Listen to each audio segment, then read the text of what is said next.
Guys, आज हम इस वीडियो में यूपीटीईटी 4 जुलाई को जो पेपर हुआ है प्राइमरी लेवल का, उसमें जो मैथमेटिक्स का जो पोर्शन है उसको आज हम डिस्कस करने वाले हैं। तो सबसे पहले हम शुरुआत करते हैं फर्स्ट क्वेश्चन से, जिसमें आपके स्क्रीन पर पहला क्वेश्चन विजिबल है। 91 क्वेश्चन से हम शुरुआत कर रहे हैं क्योंकि बाकी के सारे जो प्रश्न हैं वो अलग अलग सब्जेक्ट के हैं। 91 से मैथ्स के प्रश्न शुरू हैं, तो हम वहीं से शुरू करने वाले हैं। तो सबसे पहले हमारी स्क्रीन पर जो प्रश्न है 91, उसे हम पढ़ेंगे। एक बेईमान दुकानदार 1 किलोग्राम के स्थान पर 900 ग्राम वस्तु देता है। 1 किलोग्राम के स्थान पर क्या किया उसने? 900 ग्राम वस्तु को दे दिया, लेकिन कीमत 1 किलोग्राम की ही लेता है, तो उसका लाभ बताना है। तो लाभ प्रतिशत ज्ञात करने के लिए आपको क्या करना होगा कि आपको क्या निकालना है? प्रॉफिट निकालना है। मैं यहाँ कर देती हूँ, आपको क्या निकालना है? प्रॉफिट। तो पहले उसने क्या किया कि 1 किलोग्राम में कितने ग्राम होते हैं? तो 1000। क्या किया उसने? 1000 ग्राम के अकॉर्डिंग ही उसने पैसे लिए हैं, लेकिन उसने दिया कितना सामान है? 900 ग्राम का। ठीक है, तो कितने का डिफरेंस आ गया? ये आ गया आपका 100 का। ठीक है, उसने 100 ग्राम का उसको क्या हो गया? फायदा हो गया। तो हमें इसी पर हमें परसेंटेज निकालने पड़ेंगे। तो 100 का जो फायदा हुआ है, यानी कि 100 का जो फायदा हुआ है वो कितने पर हुआ है? 900 ग्राम पर हुआ है। 900 ग्राम पर हुआ है, इसे हम परसेंटेज में चेंज कर लेंगे। तो एक दो जीरो से दो जीरो कैंसिल हो जाएंगे। इसको जब हम सॉल्व करेंगे तो इसको सॉल्व करने पर मिलता है हमें 11.11%। तो इसका जो करेक्ट आंसर होना चाहिए वो होना चाहिए ऑप्शन ए। 92 प्रश्न है कि त्रिभुज एबीसी में जो एंगल है ए वो 58 डिग्री है, एंगल सी 62 डिग्री है, तो ओ एक परिकेंद्र है। तो हमें बताना है ट्रायंगल ए ओ सी ज्ञात कीजिए। ठीक है, तो यहाँ पर ट्रायंगल की जब भी बात होती है तो हमें ये पता होना चाहिए कि ट्रायंगल के तीनों कोणों का योग, यानी कि यहाँ पे हम कौन सा प्रश्न सॉल्व कर रहे हैं? 92। यहाँ मैं सॉल्यूशन कर रही हूँ, अब देखिए इस क्वेश्चन का। तो हम जानते हैं कि त्रिभुज के तीनों कोणों का योग कितना होता है? 180 डिग्री। तो यहाँ हमने 180 डिग्री लिख दिया। ठीक है, ये तो आप सभी लोगों को पता है। उसके बाद इसमें एंगल एंगल ए की वैल्यू दे रखी है 58 डिग्री, और एंगल बी हमें नहीं पता है तो वो हम निकाल लेंगे, और एंगल सी दे रखा है वो है 62 डिग्री बराबर 180 डिग्री। ठीक है, तो जब आप सॉल्व करेंगे तो यहाँ से एंगल बी की वैल्यू निकल कर आएगी, जो कि आपको मिलेगी 60 डिग्री। ठीक है, इसको जब आप सॉल्व करेंगे तो उसके बाद इसमें बात करी गई है परिकेंद्र। परिकेंद्र यानी कि ओ एक उसके अंदर परिकेंद्र दे रखा है। आप जानते हैं कि त्रिभुज के परिकेंद्र पर बना कोण उसके सामने वाले शीर्ष पर बने कोण का 2 गुना होता है। ठीक है, फिर से सुनिए, त्रिभुज के परिकेंद्र पर बना कोण उसके सामने वाले शीर्ष पर बने कोण का 2 गुना होता है।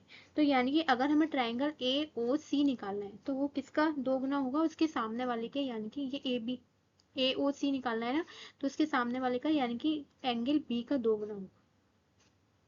सिर्फ हमें एंगल बी का 2 गुना कर देना था। एंगल बी हमारे पास 60 डिग्री था, इसका जो करेक्ट आंसर आना था वो आना था 120 डिग्री।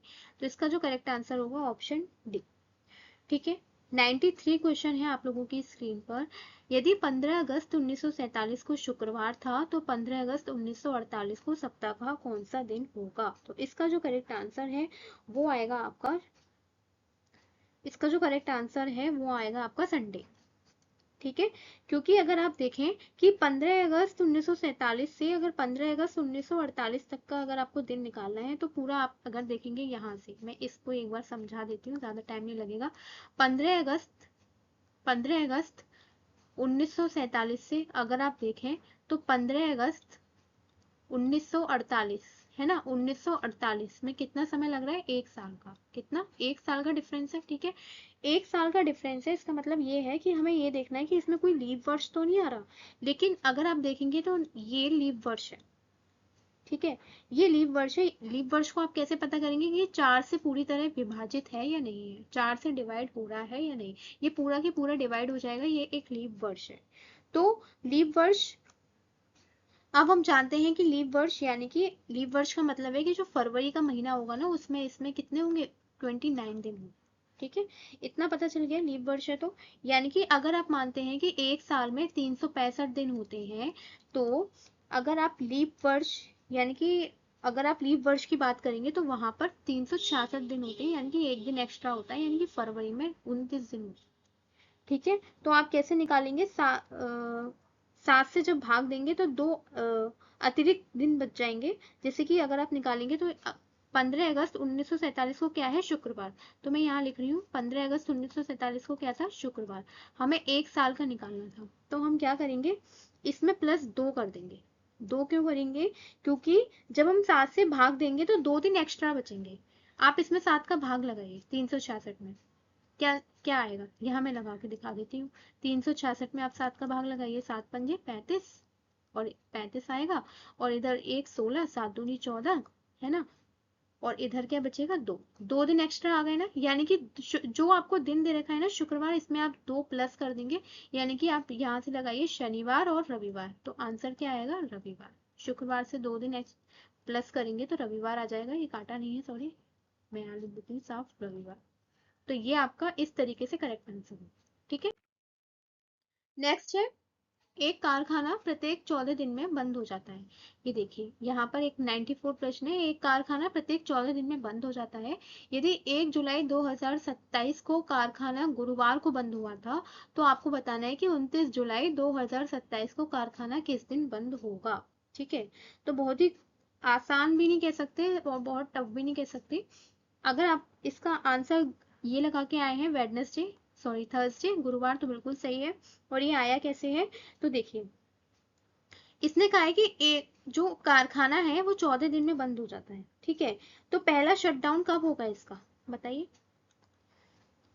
यदि 1 जुलाई 2027 को कारखाना गुरुवार को बंद हुआ है, ठीक है, ये क्या कह रहे हैं कि गुरुवार को बंद हुआ है, तो इसका पहला शटडाउन क्या है, 1 जुलाई, यहाँ लिख देती हूँ 1 जुलाई 2027 को गुरुवार के दिन पहला शटडाउन हुआ इसका, ठीक है। फिर क्या हुआ, हमें दूसरा शटडाउन निकालना है, यानी कि फिर ये हर 14 दिन में बंद हो रहा है, तो जब ये गुरुवार को बंद हुआ है तो अगली बार कब होगा, अगली बार अगर हमें दूसरा शटडाउन निकालना है, तो दूसरा शटडाउन निकालने के लिए आप क्या करेंगे, 1 + 14 जुलाई, ठीक है, 14 दिन बाद होगा ना। अगर कोई चीज 1 जुलाई को है और वो 14 दिन बाद बंद हो जाती है, तो यानी कि वो 15 जुलाई को ही तो बंद होगी, है ना। इस तरीके से समझिए, 15 जुलाई को ही तो बंद होगी वो। अगर आप तीसरा शटडाउन निकालें, तो तीसरा शटडाउन यानी कि कोई चीज 15 जुलाई को है, तो वो 14 दिन बाद बंद होगी, तो कब होगी, +14 कर देंगे तो कितना आ जाएगा, 29 जुलाई को वो फिर बंद हो जाएगी, है ना, 29 जुलाई को फिर बंद हो जाएगी, वो 14 दिन के गैप के बाद वो चीज बंद हो रही है। तो हम जानते हैं कि वीक में 7 दिन होते हैं, ठीक है, और हर 14 दिन में क्या हो रहा है, वो बंद हो रहा है, ठीक है। तो हम जानते हैं कि 14 दिन मतलब 7 से डिवाइड करेंगे तो कुछ भी नहीं बचेगा। इसका मतलब ये है कि ठीक 14 या 28 दिन बाद भी वही समान दिन लौट कर आ जाएगा। अगर हम 14 में 7 का भाग लगाएं तो कुछ भी नहीं बचेगा, 7 दूनी 14, कुछ भी नहीं बचेगा, यानी कि वही सेम दिन लौट के आ जाएगा। अगर 1 बच जाता तो हम प्लस कर देते, 2 बच जाता तो प्लस कर देते, लेकिन यहाँ तो 0 आ रहा है, तो यानी कि जिस यहाँ से हम शुरू हुए वहीं पर हम लौट के आ जाएंगे, यानी कि गुरुवार, ठीक है। तो 29 जुलाई 2027 को गुरुवार को ही वो बंद हो जाए, इस तरीके से करना था। 95 देखिए, 95 है कि यदि एक घन का आयतन 216 घन सेंटीमीटर क्यूब है, तो उस घन की प्रत्येक भुजा की लंबाई कितनी होगी। तो आपको घन का आयतन दे रखा है, ठीक है, और घन की साइड बतानी है ना। तो क्या करेंगे, घन का आयतन कितना होता है, यहाँ पर मैं लिख देती हूँ 95 क्वेश्चन है, ठीक है। 95 घन का आयतन कितना होता है, ए क्यूब, ठीक है। ए क्यूब की वैल्यू आपको दे रखी है 216, जब आप ए निकालेंगे तो कितना आएगा, 6, तो इसका करेक्ट आंसर कितना आएगा, 6। 6 96 देखिए, 96 में दे रखा है कि 4 सेंटीमीटर भुजा वाले घन का आयतन, वाह, इसमें घन की भुजा पूछ ली, इसमें घन का आयतन। घन का आयतन का फॉर्मूला क्या होता है, ए क्यूब। हमें ए की वैल्यू दे रखी है 4, यानी कि 4 का क्यूब कर देंगे, कितना आ जाएगा, 4 चौक 16 चौक 64, यानी कि 64, ठीक है। 64 करेक्ट आंसर होगा, ठीक है। नेक्स्ट है 97। 97 में क्या दे रखा है कि 6435 + 2876 का मान क्या है। तो इसमें तो आपको कुछ बड़ा हासिल नहीं करना था, जोड़ना ही था, तो जोड़ लिया होगा, 9311 इसका करेक्ट आंसर है। इसके बाद क्या करना है, हाँ 98 है ना, 98, ये काफी बड़ा लग रहा है, लेकिन कोई बात नहीं, हम इसको धीरे धीरे आराम आराम से समझेंगे। भारत के केंद्रीय बजट 2023-24 के अंतर्गत क्षेत्रवार व्यय आवंटन दर्शाने वाली दर्शाने वाली ये क्या लिखा हुआ है, तालिका का ध्यान पूर्वक अवलोकन कीजिए, सभी क्षेत्रों की व्यय राशि का, ये ना आपको करोड़ रुपए में की तुलना कीजिए, दिए गए आंकड़ों के आधार पर निम्नलिखित प्रश्नों का उत्तर दीजिए। ठीक है, हमें क्या दे रखा है, ये क्षेत्र दे रखे हैं, कहाँ कहाँ पर कितना कितना व्यय हुआ है। ठीक है, यानी कि ब्याज भुगतान पर 20% व्यय हुआ है, और कितने करोड़ रुपए में हुआ है, ये करोड़ में पैसे भी दे रखे हैं। यानी कि रक्षा के क्षेत्र में 13.2% हुआ है, और ये करोड़ में उसके पैसे भी दे रखे हैं, कितने पैसे व्यय हुए हैं, खर्चा। ठीक है, इस तरीके से अलग अलग क्षेत्र दे रखे हैं कि कितना खर्चा किस सेक्टर में हुआ है। ठीक है, सब्सिडी में कितना हुआ है, 7.8% हुआ है, कितने करोड़ रुपए हुए हैं, इतने करोड़ रुपए हुए हैं। तो आपको ये बताना है कि किस क्षेत्र को करोड़ रुपए में सबसे अधिक व्यय आवंटन प्राप्त हुआ है। तो सबसे ज्यादा किसमें हुआ है, तो अगर आप इसमें सबसे बड़ा नंबर देखें, सबसे ज्यादा आप देख रहे हैं, तो यहाँ पर सबसे ज्यादा है 9 करोड़, है ना, 9 करोड़ समथिंग। तो यहाँ पर सबसे ज्यादा यही है, तो इसका जो करेक्ट आंसर हो जाएगा वो हो जाएगा ब्याज भुगतान, अन्य वे नहीं होगा, ब्याज भुगतान इसका करेक्ट आंसर। वो तो देखने से ही पता चल रहा है, सबसे ज्यादा तो इसी पर हुआ है, 20% हुआ है इसमें सबसे ज्यादा। अगर आप परसेंटेज में भी देखें ना, तो सबसे ज्यादा इसी का आ रहा है, इसका 20%। ठीक है, तो ब्याज भुगतान पर सबसे अधिक व्यय आवंटन होगा।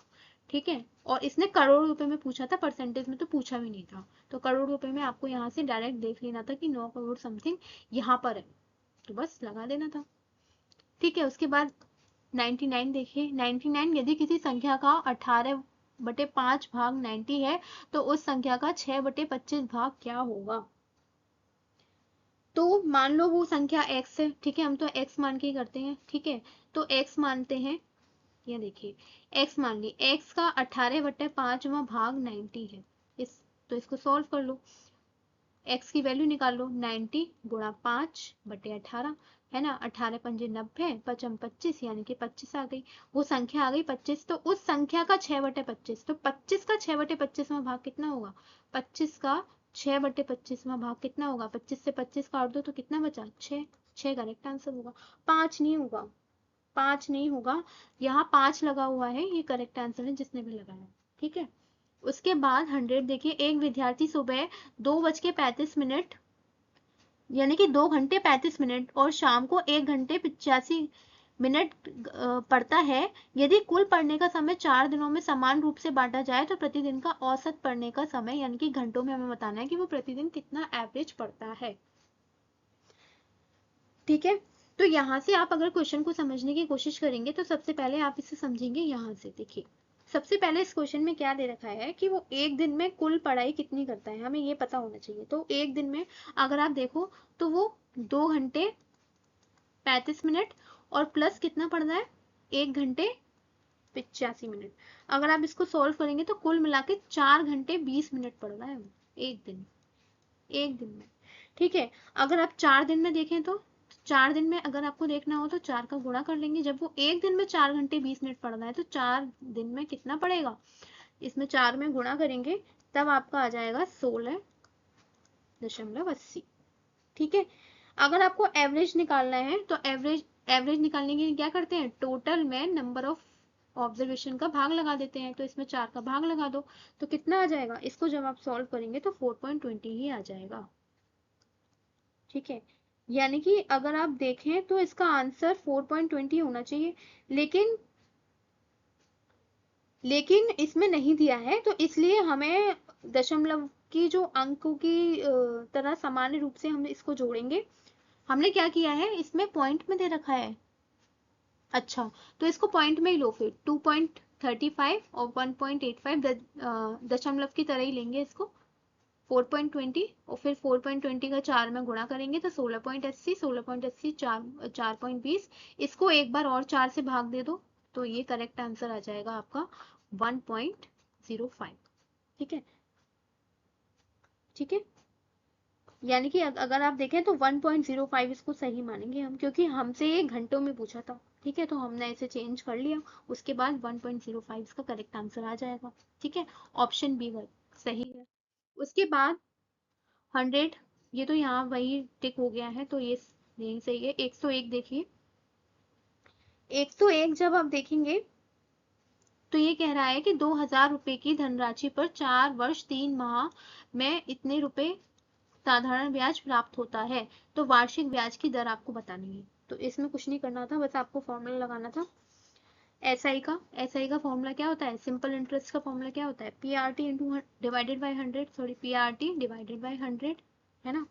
तो हमें ब्याज कितनी मिली है, एसआई कितना है 1593.75 बराबर कितने रुपए 2000 गुणा हमसे आर पूछा है और टाइम।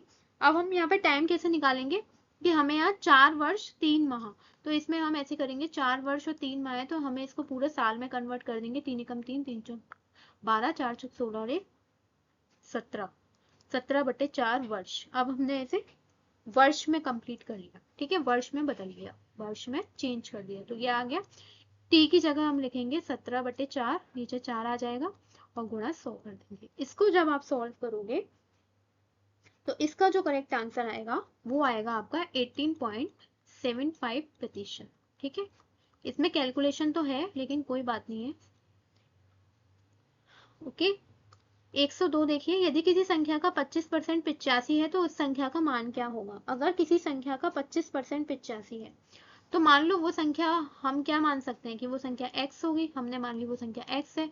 अब आप इसका 25% निकाल लीजिए, 25% क्या दे रखा है 85 है, ठीक है 85, तो 25 एकम 25, 25 चौक 100, तो x बराबर 85 मल्टीप्लाई 4, तो ये कितना आ जाएगा, ये आ जाएगा आपका 340, है ना।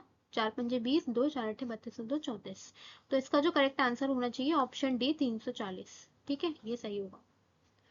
अब 103 देखिए, 103 क्या कह रहा है कि 8560 यानी कि 8560 की धनराशि पर 6.5% वार्षिक साधारण ब्याज की दर से 4 वर्षों के लिए निवेश की जाती है, तो प्राप्त साधारण ब्याज ज्ञात कीजिए। अभी अभी आपको एसआई का फॉर्मूला बताया था, एसआई बराबर क्या होता है पीआरटी डिवाइडेड बाय 100। तो आप क्या करेंगे, ये तो आपका पी है, हमसे ब्याज पूछी है तो ब्याज निकाल लेंगे। पी कितना है 8560 और 6.5% ब्याज है 6.5, और कितने साल के लिए है 4 साल के लिए, डिवाइडेड बाय 100, इसको नीचे लिया। अब इसको सॉल्व करेंगे तो कितना आएगा, इसको जब आप पूरा सॉल्व कर लेंगे तो इसका करेक्ट आंसर होना चाहिए, वो होना चाहिए 22, एक मिनट 5.6, ठीक है, ये आ जाएगा, सी ऑप्शन करेक्ट हो जाएगा। ठीक है, बस फॉर्मूला लगाना था। 104 देखिए, 3 मशीनें 5 6 7 घंटे 5.6 घंटे 7 घंटे और 8.4 घंटे के अंतराल पर रखरखाव की आवश्यकता होती है। यदि उनका प्रारंभ में एक साथ रखरखाव किया गया हो तो कितने घंटों के बाद उन्हें फिर से रखरखाव की आवश्यकता होगी। अच्छा प्रश्न है।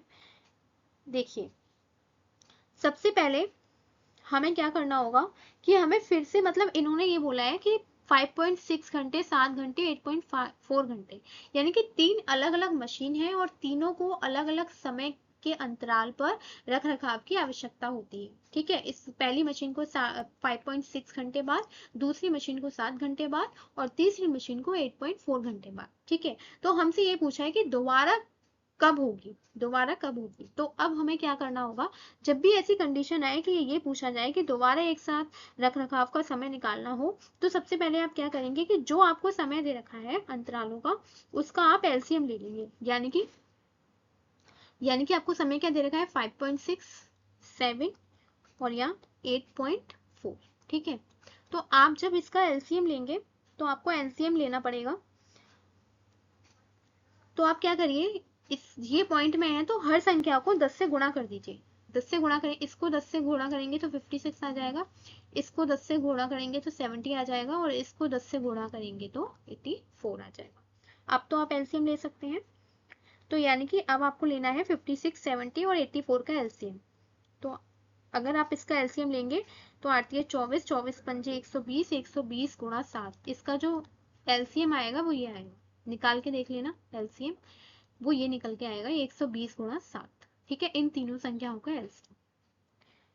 ठीक है, अब हमें क्या करना होगा, ये तो हमारा क्या था आती है 24, 24 पंजे 120, 120 गुणा 7। ठीक है, ये हमने क्या करा था, ये हमने करा था 10 का गुणा करने के बाद हमें ये संख्या मिली थी, है ना, जब हमने इसमें 10 में गुणा करा था। अब हमें जब हमने एलसीएम ले लिया तो वापस संख्या लौटानी भी तो पड़ेगी, तो अब हमें 10 से भाग लगाना पड़ेगा। जब आप 10 से भाग लगाएंगे तो 12 सत्ते 84, इसका करेक्ट आंसर आ जाएगा, यानी कि 84 घंटे के बाद इस दोबारा रखरखाव की आवश्यकता होगी। सिंपल, आपको एलसीएम लेना था और पॉइंट में दे रखा था, इसीलिए 10 से गुणा किया था। गुणा करने के बाद एलसीएम लेने के बाद वापस जब आप 10 से भाग करेंगे तो वापस आपको वो संख्या मिल जाएगी। 84 करेक्ट आंसर। 105 देखिए, 105 में 1.5x बराबर 0.075, तो x का मान निकालना था, तो x का मान, इसका करेक्ट आंसर आएगा 0.05। इसको तो सॉल्व कर लिया होगा। नेक्स्ट क्वेश्चन है 106। 106 है कि एक ट्रायंगल दे रखा है, ट्रायंगल में L 85 डिग्री एंगल है और एंगल M है 85 डिग्री, दोनों ही 85 है, तो परिकेंद्र कहाँ स्थित होगा। तो सबसे पहले हमें त्रिभुज का तीसरा कोण तो पता होना चाहिए। जब हम जानते हैं कि एक ट्रायंगल है और ट्रायंगल में तीनों कोणों का योग कितना होता है, L 180 डिग्री होता है ना, एक minute, L plus M plus N, है ना, कितना होगा 180 डिग्री। जब 180 डिग्री होगा तो हमें दो दे रखे हैं, ये भी 85 डिग्री दे रखा है, प्लस ट्राइंगल M प्लस ये कितना दे रखा है, ये भी 85 डिग्री दे रखा है, 180 डिग्री। अब आप जब इसको सॉल्व करेंगे तो जो एंगल N है वो 10 डिग्री निकल कर आ जाएगा। ठीक है, जब ये 10 डिग्री निकल कर आ जाएगा तो आप ध्यान से देखिए कि एक एंगल 85 का है, दूसरा 85 का है और तीसरा 10 डिग्री का है। क्या समझ में आ रहा है कि आप जब देखेंगे तो ये सारे के सारे 90 डिग्री से छोटे हैं, है कि नहीं, सारे के सारे 90 डिग्री से छोटे हैं। इसका क्या मतलब हुआ, इसका ये मतलब हुआ कि ये एक्यूट एंगल ट्रायंगल है। ठीक है, न्यून कोण त्रिभुज है तो उसका परिकेंद्र कहाँ पर स्थित होगा। जब भी न्यून कोण त्रिभुज में परिकेंद्र पूछे तो वो हमेशा त्रिभुज के अंदर ही होता है। कहाँ होता है, त्रिभुज के अंदर। तो इसका जो करेक्ट आंसर होना चाहिए वो होना चाहिए ऑप्शन डी। ठीक है, क्योंकि ये न्यून कोण है यानी कि एक्यूट एंगल ट्रायंगल है, इसीलिए जो इसका परिकेंद्र होगा वो त्रिभुज के अंदर ही होगा। ठीक है, अगर समकोण त्रिभुज होता तो वो कर्ण के मध्य बिंदु पर होता है, यानी कि अगर ये समकोण त्रिभुज है इस तरीके से तो आप देखेंगे कि यहाँ पर इसका परिकेंद्र होगा कर्ण के मध्य बिंदु पर, अगर ये समकोण होता तो। ठीक है, अधिक कोण होता तो त्रिभुज के बाहर होता, लेकिन ये कौन सा है, ये है न्यून कोण त्रिभुज, इसीलिए त्रिभुज के अंदर इसका परिकेंद्र स्थित होगा। ऑप्शन डी करेक्ट है। इसके बाद इसको अवरोही क्रम में व्यवस्थित करना था। अवरोही क्रम में व्यवस्थित करने के लिए आप सबसे पहले या देखिए 7/8 है तो इसको आप भाग लगा लीजिए, 0.875 आ जाएगा, है ना। उसके बाद ये 19/23 है दूसरा वाला, 19/23 को जब आप भाग लगाएंगे तो ये भी समथिंग ऐसा ही आ जाएगा, 0.826 आ जाएगा। ठीक है, उसके बाद आप तीसरा नंबर क्या है 15/17, तो जब आप इसको करेंगे तो ये भी अप्रोक्स ये आ जाएगा 0.882 आ जाएगा। ठीक है, अब आप इसे अवरोही क्रम में लगा दीजिए। बड़ा नंबर कौन सा है, बड़ा नंबर कौन सा है, बड़ा नंबर आ रहा है आपका ये वाला है ना बड़ा नंबर, तो 15/17 पहले आएगा। 15/17 इन दोनों में है, 15/17 पहले आएगा, ये पहले आएगा, उसके बाद ये वाला आएगा 7/8, तो ऑप्शन डी ये देखिए करेक्ट हो गया। Option C, sorry option C, C सही है, इसमें डी पर गलत लगा हुआ है टिक, ये गलत होगा, सी सही है। पॉइंट में चेंज कर लीजिए फिर लगा दीजिए बड़े से छोटा। 108 देखिए, 108 है कि एक प्रिंटिंग प्रेस है जो 3500 पुस्तकें छापने के लिए 84 किलोग्राम कागज का उपयोग करती है। 5000 पुस्तिकाएं छापने के लिए कितने कागज की आवश्यकता होगी। तो हमें ये पता है कि अगर वो 3500 पुस्तिकाएं छाप रही है तो उसे 84 किलो यानी कि 84 kg कागज का उपयोग करना है। तो यानी कि अगर आप देखें 3500 के लिए वो 84 kg पेपर का यूज कर रही है। ठीक है, लेकिन अगर एक पुस्तिका के लिए कितना करेगी तो 84 डिवाइडेड बाय 3500। ठीक है, अब हमें 5000 के लिए पूछना है तो 5000 के लिए क्या आएगा, 5000 के लिए कितना आएगा, यहाँ लिख देती हूँ 84 डिवाइडेड बाय 3500 गुणा 5000, है ना। जब आप इसे सॉल्व करेंगे तो क्या आएगा, एक दो, एक दो, 5 से 10 बार, 5 सत्ते 35, 7 एकम 7, 7 दूनी 14, करेक्ट आंसर 120 आएगा, ना कि 110। 120 करेक्ट आंसर। 109 देखिए, किसी राशि का 2/5 भाग खर्च करने के बाद शेष राशि में 25% की वृद्धि की जाती है तो 300 हो जाती है, वह राशि ज्ञात कीजिए। तो मान लेते हैं वह राशि यानी कि वो अमाउंट है, वो क्या है, एक्स है। तो हमने क्या किया, वो ये बोल रहे हैं कि अगर राशि का 2/5 भाग खर्च करने के बाद शेष कितनी राशि बचेगी, अगर हम देखना चाहें तो अगर इसका 2/5 भाग, इसमें से हम क्या करें, 2/5 भाग खर्च कर दें तो कितनी राशि बचेगी। तो इसको जब हम सॉल्व करेंगे 5x - 2x यानी कि 3x/5, इतनी राशि शेष बचेगी। शेष राशि में 25% की वृद्धि की जाती है, तो आप 25% की वृद्धि कर दीजिए। कितनी राशि बची हमारे पास, 3x डिवाइडेड बाई 5। इसमें आप क्या करेंगे, 25% की वृद्धि कर देंगे, 25%। तो इसका जो आंसर आएगा इसको आप काट दीजिए, 5 दूनी 10, 5 25, और ये आ जाएगा 25 या 75। 1 मिनट, 5 दूनी 10, 1 मिनट, 1 मिनट, ये थोड़ा गलत हो गया। 3x/5 बचा था ना, इसको हम 25% बढ़ा रहे हैं तो परसेंट हटाएंगे तो 100 से डिवाइड लगाएंगे। 5 दूनी 10, 5 25, और ये 5 दिया 15, और ये 5 दूनी 10, और ये 0, ये कितना बचेगा, 9x डिवाइडेड बाई 5, 20, सॉरी, है ना। तो ये इतना बच जाएगा। उसके बाद ये 300 हो जाती है, 25% बढ़ाने के बाद 300 हो जाती है। तो 9x डिवाइडेड बाई 20 बराबर 300 दे रखा है, तो इसको आप सॉल्व करके x निकाल लो। तो 9x बराबर कितना हो जाएगा, 300, 300, 1 मिनट, 300 गुणा 20, और x कितना हो जाएगा, 300 गुणा 20 बटे 9। तो इसको जब आप सॉल्व करेंगे तो कितना आएगा, इसको सॉल्व कर लीजिए, करेक्ट आंसर आ जाएगा इसका 400 आ जाएगा। ठीक है, 400 आ जाएगा। आप इसे सॉल्व करिए, करेक्ट आंसर 400 ही आएगा, 450 लगा हुआ है, ए सही। ठीक है, हाँ, हो जाएगा। देखिए ऐसे भी कर सकते हो कि मैं इसको एक बार फिर से बता दूं कि आप लोगों को कंफ्यूजन हो रही है, कंफ्यूजन हो रही है ना, तो कोई बात नहीं है, फिर से बता देते हैं। यहाँ थोड़ी सी कंफ्यूजन हो गई है, शायद गलत हो गया है, या फिर आना तो 400 ही चाहिए। एक बार और कर लेते हैं, कोई बात नहीं है, गलती हो जाती है। ठीक है, एक बार और करते हैं। ठीक है, हमसे एक हमने बची हुई राशि तो निकाल ली थी ना। सबसे पहले देखिए, अमाउंट हमने मान लिया था एक्स से, एक्स में से हमने क्या किया, 2/5 भाग खर्च कर दिया, तो कितना बचा, 3x/5। ठीक है, इसमें बढ़ाना था 25%, इसमें हमने 25% बढ़ा दिया, तो वो मतलब कितना हो जाता है, वो हो जाता है 300। ठीक है, 25% बढ़ा दिया यानी कि 125/100, इसकी वैल्यू हो जाती है 300। जब आप इसे सॉल्व करेंगे अच्छे से तो इसका जो करेक्ट आंसर निकल कर आएगा वो आएगा 400।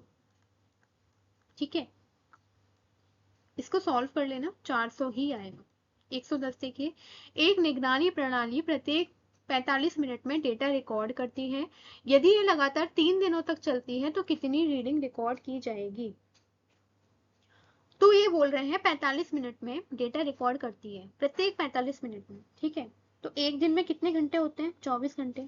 एक घंटे में कितने मिनट होते हैं, 60 मिनट। तो अगर आप देखें तो हमें 3 दिनों में कुल मिनटों की संख्या अगर हम निकालने की कोशिश करें, हमसे कितने दिन का पूछा है, 3 दिन का पूछा है, तो 3 दिन में कितने मिनट होंगे, 3 दिन में कितने मिनट होंगे आप बताइए। एक 112, 111 देखिए, 111 में है कि एक समकोण जो प्रश्न छूट गया है ना उसको हम करवा देंगे। उसका जो करेक्ट आंसर है वो मैं बता देती हूँ, इससे पहले वाली वीडियो में उसका जो करेक्ट आंसर आना था वो था 96। ठीक है, तो वो आप टिक कर लेना। इसके बाद हम ये वाला प्रश्न पढ़ रहे हैं 111, एक समकोण त्रिभुज की भुजाएं 6 सेंटीमीटर 8 सेंटीमीटर है, तो इसका परिमाप क्या होगा। तो जब भी आपको ये दिख जाए 6 8, तो यह एक ट्रिपलेट होता है, 6 8 10 समकोण त्रिभुज का। तो जब ये पूछे तो ये आता है 10, कर्ण की भुजा की लंबाई जो होती है वो 10 आती है निकल कर। और जब आप इसका परिमाप पूछ रहे हैं तो सबका टोटल कर देंगे, जब आप इसका टोटल करेंगे तो इसका जो टोटल निकल कर आएगा वो 24 आएगा। तो ऑप्शन सी सही होगा। 112 देखिए, एक आयताकार भंडारण क्षेत्र की लंबाई उसकी चौड़ाई से 6 मीटर अधिक है, तो यदि परिमाप 92 मीटर है तो उसका क्षेत्रफल यानी कि आपको एरिया बताना है। ठीक है, तो एक आयताकार भंडारण है, उसकी क्षेत्र की लंबाई उसकी चौड़ाई से 6 अधिक है। ठीक है, अगर हम उसकी चौड़ाई देख लें, आयत की आप चौड़ाई मान लीजिए, यानी कि विड्थ आपने मान ली x है, तो अगर आप उसकी लेंथ, तो लेंथ क्या बोल रहे हैं, चौड़ाई से 6 अधिक है, तो चौड़ाई x थी तो वो कितनी हो जाएगी, x + 6। आयत का परिमाप हमें 92 मीटर दे रखा है, तो आयत के परिमाप का सूत्र क्या होता है, 2 × L + W, यानी कि 2 × लंबाई प्लस चौड़ाई। तो 2 L कितना है, x + 6, विड्थ कितनी है, x, तो इसको जब हम सॉल्व करेंगे तो कितना आएगा, 2x + 6, ये सॉल्व करेंगे तो 4x + 12। ठीक है, ये दे रखा है आपको 92 मीटर, तो ये परिमाप किसके बराबर है, 92 मीटर के। तो 4x = 92, माइनस का 12 करेंगे तो ये आपका आ जाएगा, x बराबर निकल कर आएगा 4 × 2 = 8, 20, है ना, 20 निकल कर आ जाएगा। इसका करेक्ट आंसर जो होगा, 1 मिनट, हाँ हम कहाँ पर थे, 1 सेकंड, बस 1 सेकंड, कुछ रह गया है, बस 2 मिनट। हाँ हाँ, अच्छा, हाँ सॉरी, कुछ डिले हो गया। x बराबर 20 आ जाएगा। 20 के बाद अब हमसे पूछा क्या है, क्वेश्चन को दोबारा पढ़िए, इसका एरिया पूछा है। एरिया क्या होता है, लंबाई गुणा चौड़ाई, लेकिन हमें लंबाई तो पता होना चाहिए ना, और चौड़ाई पता होना चाहिए। तो अब x की वैल्यू 20 आ गई, यानी कि विड्थ, यानी कि चौड़ाई कितनी आ गई, 20 आ गई, और लेंथ कितनी आ गई, 20 + 6, यानी कि 26। एरिया निकालने के लिए लंबाई गुणा चौड़ाई करेंगे, है ना, तो वो कितना आ जाएगा, 20 × 26। ठीक है, 20 × 26 कितना आ जाएगा, 520। ठीक है, इसका जो करेक्ट आंसर होना चाहिए वो होना चाहिए ऑप्शन बी, 520। 113 देखिए, किसी वस्तु की कीमत 22.5% घटा दी जाती है, घटी हुई कीमत में कितने प्रतिशत की वृद्धि की जानी चाहिए ताकि अंतिम कीमत मूल कीमत से 10% ज्यादा हो, अधिक हो।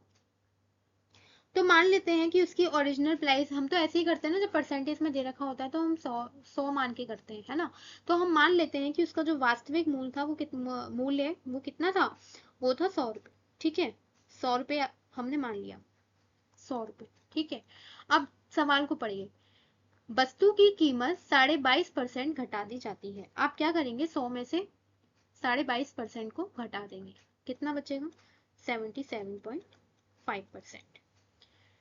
घटी हुई कीमत में कितने प्रतिशत की वृद्धि की जानी चाहिए ताकि अंतिम कीमत मूल कीमत से 10% ज्यादा हो जाए।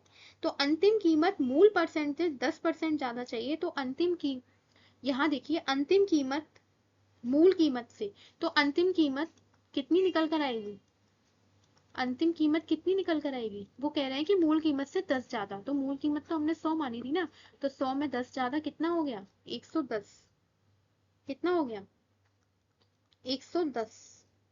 अब क्या करना है हमें, हमारे पास ये निकल कर आया था 77.5 से, अब हमें कहाँ पहुंचना है, 110। 110 कितने परसेंट बढ़ा दें कि 110 आ जाए, हमसे ये पूछा है, इसमें हम कितने प्रतिशत बढ़ा दें कि 110 निकल कर आ जाए। तो हमें क्या करना पड़ेगा, सबसे पहले तो आप इनका डिफरेंस देख लीजिए, दोनों का जब आप डिफरेंस करेंगे तो 32.5 आ जाएगा, माइनस करके, है ना, 32.5 आ जाएगा। तो आप क्या करेंगे, 32.5/77.5, यानी कि हमें 77.5 में 32.5 बढ़ाना है, इसे हम प्रतिशत में चेंज करेंगे तो गुणा 100 कर देंगे। इसको जब आप सॉल्व करेंगे तो इसका जो करेक्ट आंसर निकल कर आएगा वो आएगा 41.93। ठीक है, तो इसका जो करेक्ट आंसर आएगा 41.93%, ना कि ये आएगा। ठीक है, ये नहीं आएगा। 100 रुपये मान के कर लो कि पहले कीमत 100 रुपये थी, फिर हमने 22.5% उसमें से घटा दी, ठीक है, हमने परसेंटेज में ही माना है। ठीक है, उसके बाद सब कुछ हमें प्रश्न में परसेंटेज में दे रखा था, तो हमने 100% ही मान लिया कि उसकी जो वास्तविक कीमत थी वो 100% थी, उसमें से 22.5% हमने घटा दी। फिर घटी हुई कीमत यानी कि 77.5 में से हमें कितनी वृद्धि करनी है ताकि हम अंतिम कीमत मूल्य कीमत से 10% ज्यादा मिल जाए। तो हमें 110 लाना था, हमने देख लिया हमें कितना बढ़ाना था, 32.5 बढ़ाना था, तब जाके हमें 110 मिल जाता। तो 32.5 बटे 77 कितने पे बढ़ाना था, इसीलिए हमने नीचे 77.5 लिखा। 77.5 और हमें प्रतिशत में चेंज करना था, इसलिए हमने 100 का गुणा किया। आंसर आ गया 41.93। ठीक है, उसके बाद देखिए 114 है। 3 पानी के पंप है, 6 घंटे 25 मिनट, 8 घंटे 75 मिनट और 12 घंटे 5 मिनट के अंतराल पर चलते हैं। तो वे फिर से कितने मिनट बाद एक साथ चलेंगे। तो ये क्वेश्चन तो कुछ कुछ वैसे ही था जो अभी अभी हमने कराया था। जब भी ऐसा कुछ पूछा जाता है तो हम एलसीएम लेते हैं, मैंने बताया था। एलसीएम लेने के लिए आप क्या करेंगे, ये देखिए यहाँ पर ना 6.25 इस तरीके से दे रखा है, 6.25 है ना, इधर दे रखा है 8.75, इधर दे रखा है 12.5। ठीक है, तो हम क्या करें, इसमें 100 से मल्टीप्लाई कर देते हैं, पहले हमने 10 से किया था, हम 100 से कर देते हैं। तो ये आ जाएगा 625, ये आ जाएगा 875 और ये आ जाएगा 125। ठीक है, ये आ गया। अब हम क्या करेंगे, इसके प्राइम फैक्टर निकाल के और फिर हम इसका एलसीएम निकालेंगे। एलसीएम निकालने का आपको पता होगा, इसका जो एलसीएम आप निकाल लेना, एलसीएम आएगा 8750। ठीक है, अब हमने 100 का गुणा करा था तो वापस हमें जाना है, तो हमें 100 से भाग लगाना पड़ेगा। तो 100 से जब भी हम भाग लगाएंगे तो इसका का जो आंसर आएगा 87.5 आ जाएगा। 87.5 बी ऑप्शन करेक्ट है, डी नहीं होगा, इसमें डी टिक लगा हुआ है, बी सही होगा। कैसे हुआ मैंने आपको बता दिया। जब भी पूछे कि वो फिर से कितने, मतलब ये पूछे कि दोबारा एक साथ चलने का समय कितना होगा, तो हमें क्या करना पड़ता है कि जो हमें समय अंतराल दिया हुआ है उसका हम एलसीएम निकाल लेते हैं, और अगर वो पॉइंट में दे रखा है तो हम 100 का मल्टीप्लाई करेंगे, या फिर अगर मतलब एक पॉइंट के बाद एक संख्या दे रखी है तो हम 10 का मल्टीप्लाई करेंगे। ठीक है, इस तरीके से। 115 है, एक दुकानदार 12 रुपए में 24 चॉकलेट खरीदता है। 20% लाभ कमाने के लिए उसे 12 रुपए में कितनी चॉकलेट बेचनी पड़ेगी। ठीक है, तो बहुत ही आसान है ये तो। क्या दे रखा है, कॉस्ट प्राइस यानी कि क्रय मूल्य। हमें पता है कि 12 रुपए में वो 24 चॉकलेट क्या करता है, खरीदता है। 12 रुपए में 24 चॉकलेट, यानी कि अगर हम एक चॉकलेट का मूल्य निकालें तो कितना होगा। अगर 12 रुपए में 24 चॉकलेट खरीद रहा है, 24 खरीद रहा है, तो 1 रुपए में कितनी खरीदेगा, 1 रुपए में कितनी चॉकलेट मिल रही है, तो 12 दूनी 24, 1 रुपए में 24, सॉरी 2 चॉकलेट मिल रही है 1 रुपए में।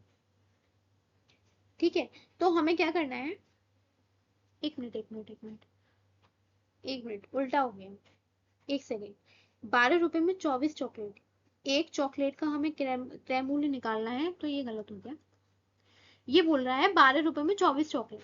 ठीक है, तो हमें चॉकलेट का मूल्य निकालना था ना, 12 रुपए में एक चॉकलेट कितनी है, 12/24। एक चॉकलेट आपको मिलेगी 0.5 यानी कि 50 पैसे की। ठीक है, एक चॉकलेट 50 पैसे की है, तो हमें 20% का लाभ कमाना है। ठीक है, 20% का हमें लाभ कमाना है, तो हमें क्या करना पड़ेगा, सबसे पहले एक चॉकलेट को हमें कितने में बेचना पड़ेगा। एक चॉकलेट को अगर हमें बेचना है, 20% का लाभ कमाना है, तो एक चॉकलेट 0.5 की है, हमें इस पर कितने का लाभ कमाना है, 20% का, यानी कि 120 का, 120% का। तो 120% इसका कितना होगा, एक दो, एक, सॉरी एक ही जीरो कटेगा, इसको सॉल्व करेंगे तो 0.6 आ जाएगा। यानी कि अगर हमें 20% का लाभ कमाना है, तो हमें जो 50 पैसे की जो चॉकलेट आ रही थी उसको हमें 0.6 पैसे में बेचना पड़ेगा। ठीक है, तो उसके बाद अब हम फाइनल परसेंटेज निकाल लेंगे कि उसे 12 रुपए में कितनी चॉकलेट बेचनी चाहिए। 12 रुपए में, यानी कि एक चॉकलेट कितने की है, 0.6 की। 0.6 की बेचेगा जब तो उसको 20% का लाभ होगा। बेचनी कितनी है, 12, तो इसे प्रतिशत में चेंज कर लो। चेंज करने के बाद इसको जब आप सॉल्व करोगे तो 20 आ जाएगा। तो उसे 20 रुपए में 12 रुपए में 20 चॉकलेट बेचनी पड़ेंगी, तब जाके उसको फायदा होगा 20% का। ठीक है, इस तरीके से करना था। उसके बाद इसका, हाँ इसमें 117 116 क्वेश्चन भी है। 116 पढ़ लेते हैं पहले। एक पंप 20 मिनट में टैंक का 5/6 भाग भरता है। पूरे टैंक को भरने में कितने मिनट लगेंगे? ठीक है, 5/6 भाग 20 मिनट में भरना है। 5/6 भाग 20 मिनट में भरना है। ठीक है, तो एक भाग कितने में भरेगा? तो एक भाग कितना में आएगा? 20 इंटू, उल्टा हो गया, आ जाएगा 6/5। इसको जब आप सॉल्व करेंगे तो आ जाएगा 5 चौक 20, 4 6 24, यानी कि 24। एक भाग भरने में कितना लग रहा है? 24 मिनट। तो हमसे क्या पूछा है? पूरे टैंक को भरने में कितना समय लगेगा? पूरे टैंक को भरने में वही लगेगा 24। ठीक है, 20 मिनट में एक टैंक का, पूरा टैंक तो आपका एक के बराबर हुआ ना, तो हमें एक की वैल्यू निकालनी थी, एक की वैल्यू 24 आ गई। एक प्रयोगशाला में प्रयोग प्रतिदिन 2 घंटे 45 मिनट चलता है। यदि वे 12 दिनों तक लगातार चले तो घंटों में कुल समय ज्ञात कीजिए। तो सबसे पहले हम क्या करेंगे कि देखेंगे कि प्रतिदिन कितने मिनट चलता है। 2 घंटे 45 मिनट चलता है। ठीक है, हम क्या करेंगे, इसको मिनट में ही चेंज कर लेंगे। मिनट को या फिर घंटों में चेंज कर लो। ठीक है, घंटों में चेंज करने के लिए आप क्या करेंगे, 2 घंटे 45 मिनट है ना, तो 45 मिनट को जब आप घंटों में चेंज करेंगे तो 0.75 आ जाएगा। तो प्रतिदिन का कुल समय अगर आप निकालेंगे, तो प्रतिदिन का कुल समय जब आप निकालेंगे, प्रतिदिन का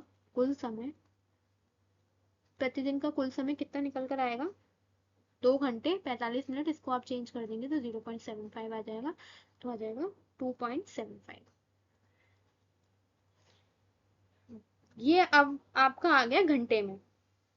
12 दिनों का कुल समय निकालना है आपको। ठीक है, 12 दिनों तक चलता है, तो 12 दिनों का निकालना है, तो कुछ मत करो, बस 12 का गुणा कर दो। एक दिन का आपको पता है 2.75 है, तो 12 का कितना हो गया?